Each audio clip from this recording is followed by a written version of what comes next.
Hello and welcome to Marxism Abridged, where we try to make orthodox Marxism easier to understand. With the predominance of autocratic right-wing regimes around the world, many are saying that fascism is on the rise. I won't be arguing against that statement. Fascism is on the rise around the globe, and I'm here to explain what fascism is and how it takes a hold of power from a Marxist lens. Fascism is a political tendency that the wider world has never really defined. In the mind of many liberals, fascism is the implementation of authoritarian and malicious policies that benefit those in power, typically with a racial connotation.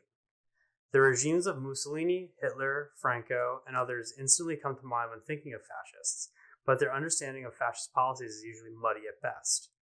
While that definition can and does include real fascist policies, it misses the point and obscures the true evil of fascism.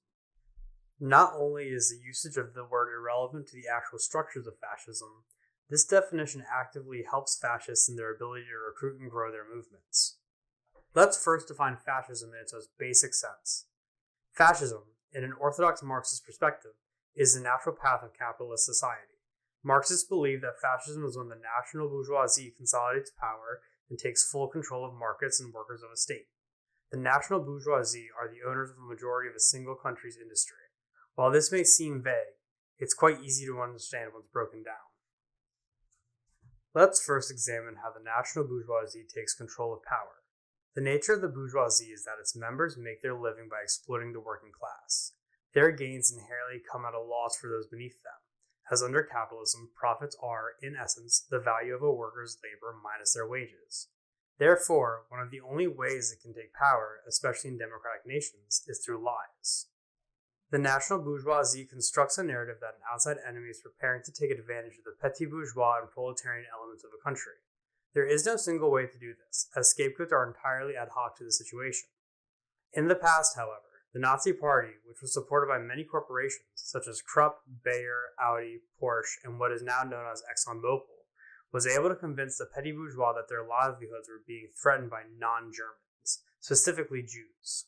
Small minority groups with a stark difference to the rest of the population make easy victims when the national bourgeoisie look for someone to make people hate. For fascists, or rather, the bourgeois supporters of fascists, the true value of these scapegoats is the source of labor to be attacked directly and used as a means of attacking the working class. While the Nazi policy was one of outright extermination in many times and places, many Jews, Slavs, Roma, and other prisoners of the Nazi camps were made to work to further the Nazi war machine and their financial backers. You may recognize the names of these backers: Bayer, Audi, Krupp, Porsche, Bush, Ford, IBM. Not only were these prisoners forced to work in conditions that saw them die of starvation and exhaustion, thus fulfilling the fascist desire of extermination, this slave labor was actively used to undercut the free working class of Nazi Germany, impacting their wages in the same way many U.S. states use prison labor to undercut the working class today. To this day, historians of Nazi Germany focus on the vacation programs and other distractions these unions handed out to workers, completely neglecting their lack of material advocacy in the workplace. Under the Nazis' economic system, wage workers were relegated to national syndicates, or unions run by the state, which only served to curtail traditional avenues of workers' empowerment. The workers' syndicate representative was appointed by the state, which, when the state is controlled by the national bourgeoisie, means very little. In the end, the National Socialist movement wasn't socialist at all. Porsche and Bayer reigned mostly unchecked at this time, and companies like them fueled the German war machine.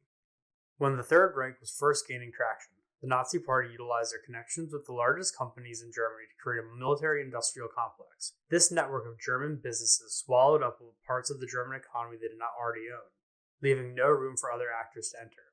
Krupp was given the lion's share of military contracts, Bayer was given a carte blanche to experiment on concentration camp victims, and Audi utilized slave labor. Their support of the Nazis is what brought them to power. The Nazis, without the backing of the national bourgeoisie, would have no platform from which their lives would be heard. The control of the workforce, whether through national syndicates or direct enslavement, served only to extract more profit from the internal markets. By controlling the worker and forcing them into compliance, they are more easily coerced into using their wages in a way that furthers corporate profits. Workers under fascism have no choice but to buy from the bloated national bourgeoisie, which now makes up the state. It creates a cycle where the state upholds the national bourgeoisie's ability to extract as much profit as possible, while the national bourgeoisie enables the state to fully subjugate the populace. This subjugation effectively controls the markets of the country, as the bourgeoisie has direct control over its functionings. There would be no fascist movement amongst the working class if there were no lies. Fascism requires the working class to sacrifice their economic and political freedom to the national bourgeoisie, all in the name of what one might call owning this far less powerful scapegoat. Fascists need to create this target labeled outsider in order to distract their working class supporters from the realities of what their rule means to the workers. By creating this enemy, the working class is distracted from the rampant exploitation and misery of fascism. In fact, if there were any honesty in fascism, there would be even more animosity towards the bourgeoisie than there is already. Fascism is an ideology meant to benefit only those at the very top, without any regard for the working class. Communists often say that capitalism is an all-consuming ideology, and fascism is the epitome of this.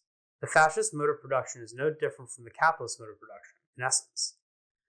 Both seek to reap as much profits as possible from the market. The only difference between the two is the intensity of subjugation. The proletariat under capitalism is relegated to wage slavery, being required to work in order to survive. But under fascism, the state becomes an even more aggressive boot for the bourgeois, amping up the parasitic nature of capitalistic province. The proletariat, therefore, must not believe in the inevitable lies that come when a powerful people cry out against a scapegoat. Fascism, if it wasn't already obvious, is focused on capturing resources, both outside the country and from its people. We can see this in the militarism of fascist states, which serves in many ways as another distraction from how fascism immiserates the working class. Only a slim minority of fascist states have not waged brutal wars in their time, and many of those became fascist after brutal civil wars. Fascist states either focus on maintaining the extractive status quo in their own country, or forcibly extracting from other markets, which means war. Now, to answer the question, what is fascism, and is it truly on the rise today? Fascists have been the best historically at hiding their goals and beliefs, but where they've won control of the state, the results are clear. Fascism is an authoritarian state where the capitalist mode of production has been further intensified, stripped of any pretense of benefiting the working class, or indeed the world.